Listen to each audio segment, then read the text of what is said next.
Okay, so I'm on the trail to go up to see the Canso Bomber that crashed here near Tofino. Up until I hit this trail right here, okay, you can see there's people back there, right? Up until I hit this trail, it was paved, right? So easy walking. Right now, let me turn the camera around, show you. You can see, barely worn out path, right? The people that just passed me, I checked out their shoes.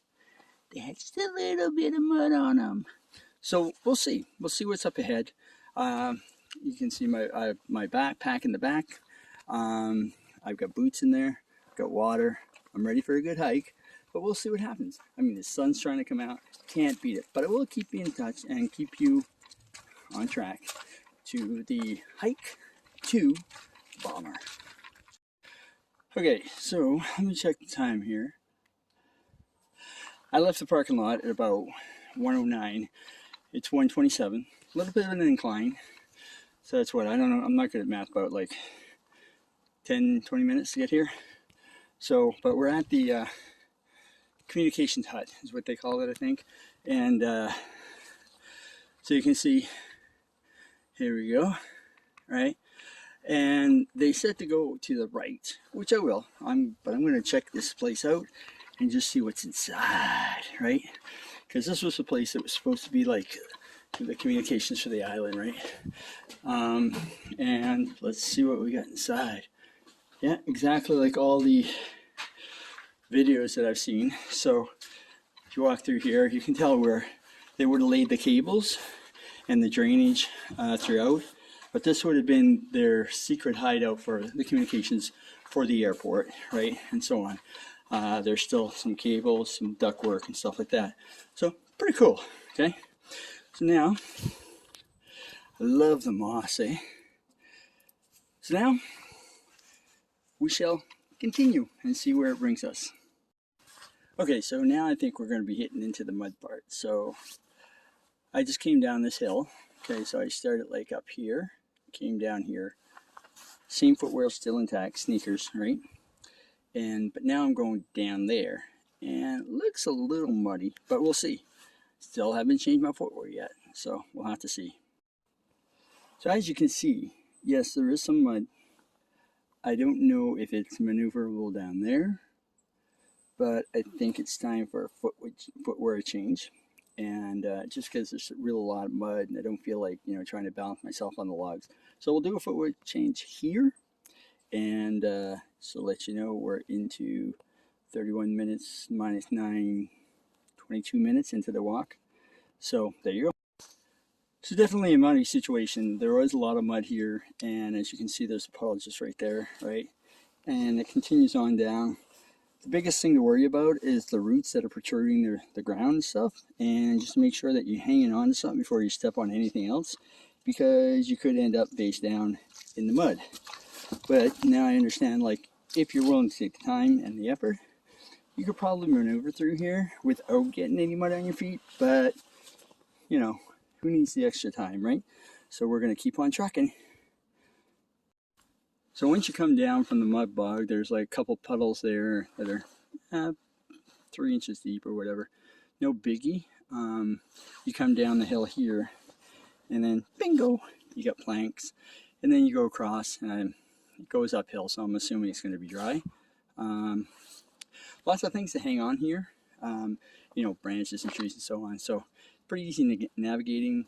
Path is well marked. All you got to do is keep an eye out for, I don't know if you can see it, but right there's a purple marker. I'll get a bit of picture of one in just a bit. So I was telling you about the path markers. Those are the ones I was talking about, right? And I mean, people have gone through great lengths. There's a marker, sort of a marker there, to just mark this whole path. Why the government hasn't officially made a path out here and made it a historic site, I have no idea. So remember I was telling you about, you could probably do this in your sneakers, but not so much. Well, ever since I left that mud area that I told you about, it's been this all the way. And to prove my point, actually, I just passed 4 guys that were all wearing Van footwear. So it is possible. And so here's the wreckage. As you can see, there's part of the motor that's down here. And I'm standing right at the wing. The tail wing is back there. And I stand corrected. You gotta have a little bit of shore footing to come up here, the mud and everything. So like the planks ended like about there. And then you had to do some climbing. So other than that, I'm here. And the time on this is,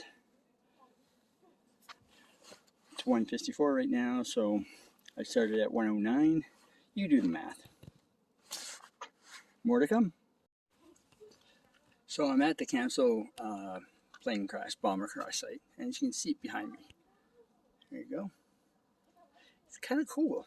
Not that hard of a walk. Yeah, there's a little mud. And definitely want to give a shout out to Paved, the place that everybody goes to get their galoshes, right? I mean, when you need boots, the first place you think of is Pharmacy.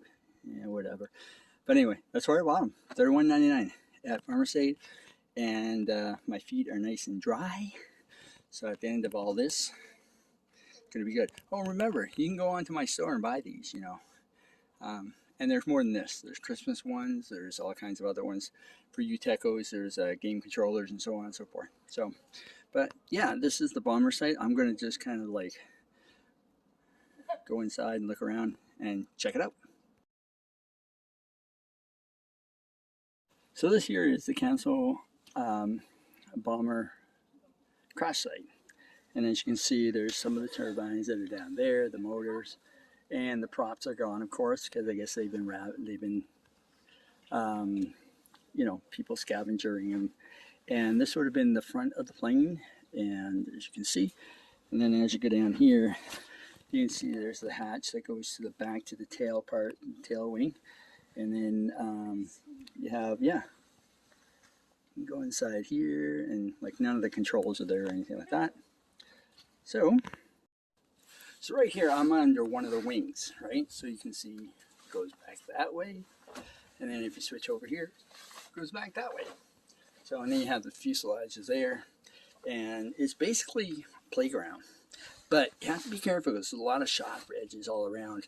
There's people who cut it open and stuff like that. So like when you look up here, you can see all the sharp edges, right? So, but it is très cool. As you see, there's the tail assembly. And you can still see the numbers, the 11007, and there's the fuselage. And it's just amazing that everybody that was involved with this plane actually survived. So there's the engine right there. And we'll have more to come. But I mean, you know, let me be honest with you. The hike up here was pretty straightforward. There is a little bit of climbing, a little bit of descending and stuff like that. A lot of roots and stuff that which probably could catch your foot. But all in all, pretty easy, pretty straightforward. And it's worth it. I mean, this is a part of history. This is from World War II. Cool. So I'm inside the fuselage. There's the rear. And there's the front. Or no, that's the rear and that's the front, what I just showed you. Anyway, let me turn it around here and show you. So there you go, it's the front. That's the rear. This is a part of history, and it's just kind of amazing to see all this still intact. And to figure, they had 2,500 pounds, or I think it was 2,500 tons of explosive on board, and they still survived, all 11 of them. And if you're worried about getting caught up here, don't. There's a steady stream of people all the time. They'll drag you down.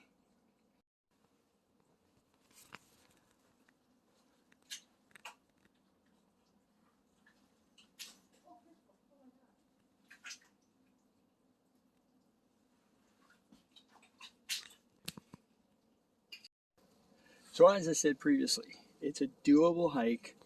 Should only take about 45 minutes or so in, and probably the same thing out. I mean, it's not hard, but you get to see a part of history, and you can see the fuselage, the tail wing there, and it is just incredible.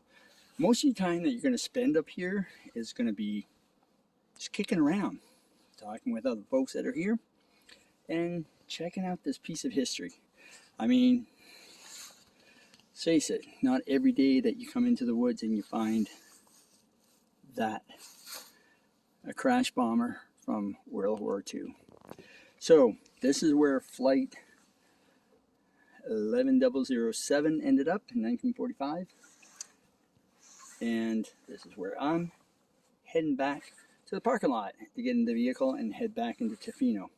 So if you park at Radar Hill, follow the bike path, and then there's a marking, there's a sign, like a caution sign. It'll have like a road crossing kind of thing. You know, just go ahead and make a right, follow the path. You'll come to the communication center, and then after that you're going to walk around on the right side to the back. Keep following the path. About you're going to hit a little bit of mud at the beginning, then you're going to have all those planks that you're going to see, and then after the planks, when you get to the fuselage here, there's going to be a little bit of mud and climbing and stuff like that. But other than that, not a big deal. Not a lot of grade, you know, gradient or anything like that. Now the other thing too is I want to give a shout out to the awesome, incredible Farmer Save. That's right. This hike was brought to you by Farmer Save in Tofino for these boots, $31.99. Just go in there. They got a ton of them, and pick up a pair of boots. Come on out. Don't wear sneakers or Vans, really. So we will see you back at the parking lot. So here's the incline that I was talking about that heads up to the communication shack. I just left the communication shack. I'm not sure if you can see it through the woods. Guess not. But anyway, this is the incline you're going to face when you're heading up to the communication shack. After that, pretty much the trail, right? And this is about the only incline you're going to hit, right? It's pretty steep. It's, well, not steep, but it's long. So what I've done is I've got my boots in the bag with the mud, and then I got my runners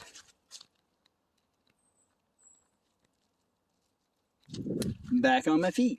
So I just thought I would let you know this is what to expect. So after you come down that incline that I showed you and the sun's to your back, let me show you what you'll be walking down to get back to the paved path. See? Pretty straightforward. So this is the way the path is marked. You can't miss it. And I know I did watch one video that said if you miss the entrance to the Canso Bomber Crash site, you're an idiot. That's right. It's just saying that it's really easy. The hike, I mean, I had 2 jackets on, which I removed, as you can see. And oh, you can get this shirt at my website, www.emoleblanc.live/store. And you can pick up one of these beauties. I get so many compliments. You can get some compliments too if you buy them. So anyway, so that's about it. I'll show you the path that goes back to the parking lot. So I'm at the intersection from the path, the paved path, bicycle path, to the entrance to the trail that goes up to the Canso Bomber accident or crash site. So as you can see, let me turn this around and I'll show you. Hang on for a sec. Boom. So there you see it. You'll come up onto it like this. You can't miss it, right? It's very well defined. Now, when you're walking down the path, what you want to look for is you're going to see an obvious marker. You don't have to look for the telephone pole with the little plain doohickey on it or whatever. You're going to look for that right there. See how it's an intersection? Well, that's what they're referring to. So this intersects with the trail that goes up to the Canso Bomber Crash site. Now, if you're coming in the spring or the fall, you know, these things are pretty much a must because there's a lot of mud back there. In the summer, if it's a dry summer, you probably could do it in hush puppies. Who knows? I don't. But anyway, what I'm saying is, if it's drier, probably going to be a lot easier to do this, right? So, but if you're in the fall or whatever, then it's no problem. Okay? So I came to check out the telephone pole that has a little doodling of the plane to mark the entrance to the Canso Bomber Crash site. You want to see it? Yeah, I'm sure you do.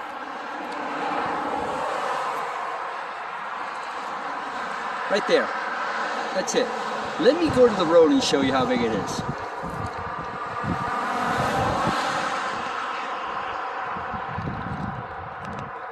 Okay, so trying to spot that as you're driving by at 60 kilometers an hour, not going to happen, right?